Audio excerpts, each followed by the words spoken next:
Guys, tingnan natin tong sa Senate hearing with Senator Marcoleta.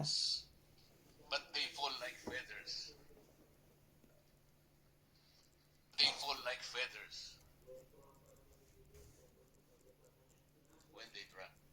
Ganun po. Sino po yung tinatamaan, di ba? Yung taong bayan. Can you explain that? Paano po naging 110 nang hindi nyo man lang nababalidate? Mm. Oh. Thank you very much. I mentioned that the director of the Oil Industry Management Bureau is to submit how the OIMB does its monitoring. But to answer it precisely, we can Hindi po, after 2 weeks, naging 110. So did you confirm that? Did you validate that? Na talagang bumili sila at 110 pesos per liter? O ginamit pa lang nila yung kanilang inventory because at that time, meron pa silang 46 days for diesel and 53 days for gasoline. Sobrang mahal. Mr. Chair, because we always have the cyclic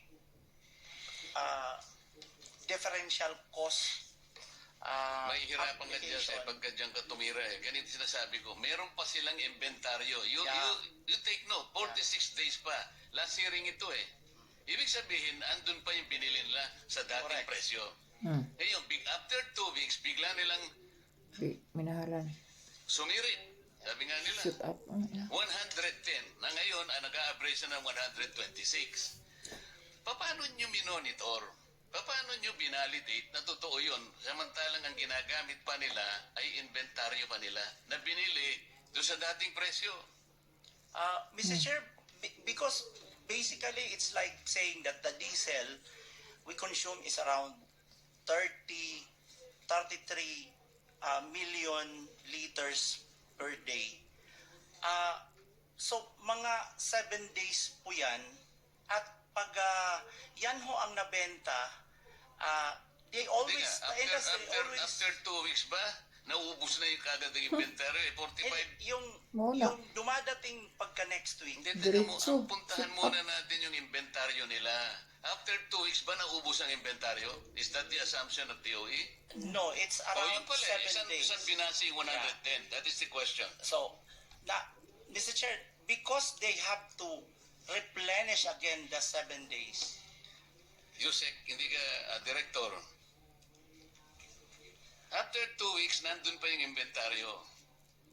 Yes. Okay. Pero after 2 weeks, 110 na nga ang ginamit eh. So inventaryo pa rin ang ginamit. How did you justify that? Because, Mr. Chair, yung binenta kasi na yun will have to be replaced right after next week. So, kinolekta ho yung amount. So ang nangyari, ang nag-finance ang taong bayan. Ha? Hindi, sasabihin mo, hindi yung... Diha na. That's the way. Ulitin mo, yung sinabi mo. So, Hindi, ulitin mo yung sinabi mo. yes, it's really Hindi, yung exactly. passed on to. Yan na nga eh. Paano yung mga shareholders nila? Hindi sila gumagalaw? Ang taong bayan ang nagkakapitalize sa atin? Nandun pa yung inventaryo eh. Ito yung problema. Ngayon, hindi nyo ginagamit yung sinasabi ng batas na in periods of emergency, kayo ang gagawa ng paraan eh. As a matter of fact, pwede nyo i-take over eh. Hindi naman yun ang sinasuggest ng committee ito eh. We're all finding solutions to this. Pero itong mga questions nito, kasimple lang, hindi nyo man kayang sagutin. Mr. Chair, we would like to clarify that we're not here to dispute the business models of our oil companies. As a matter of fact, we're thankful for their sacrifices for this country.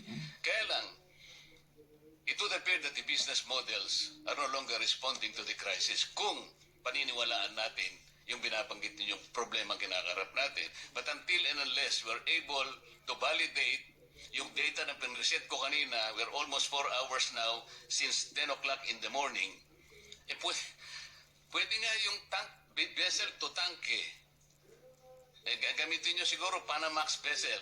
Ang ano niya siguro is about 100,000 metric tons per container.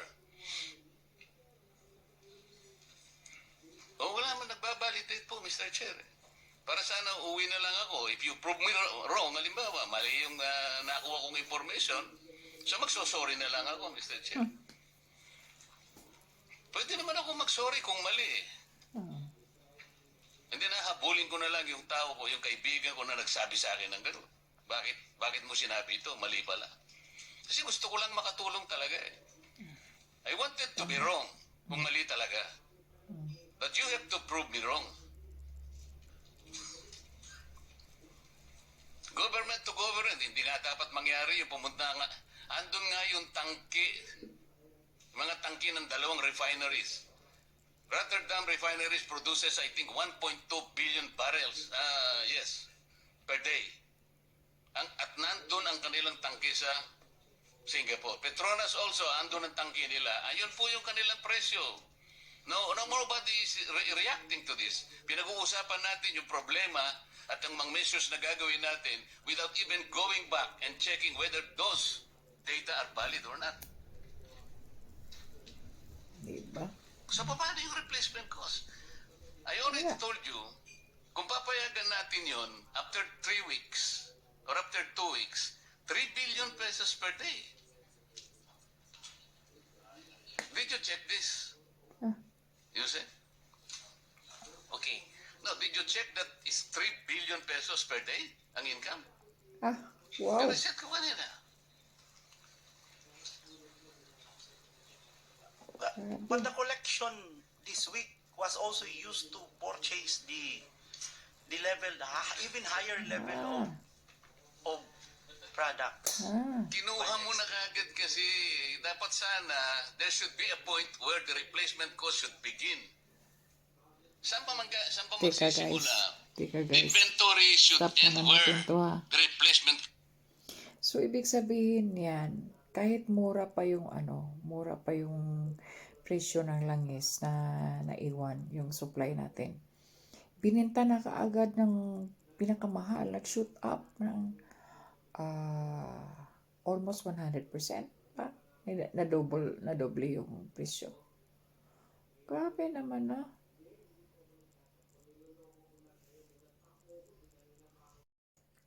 So, yun guys. Comment nyo lang below kung anong masasabi mo dito sa Senate hearing na to. Please like, comment, and share. Most of all, please subscribe. Bye.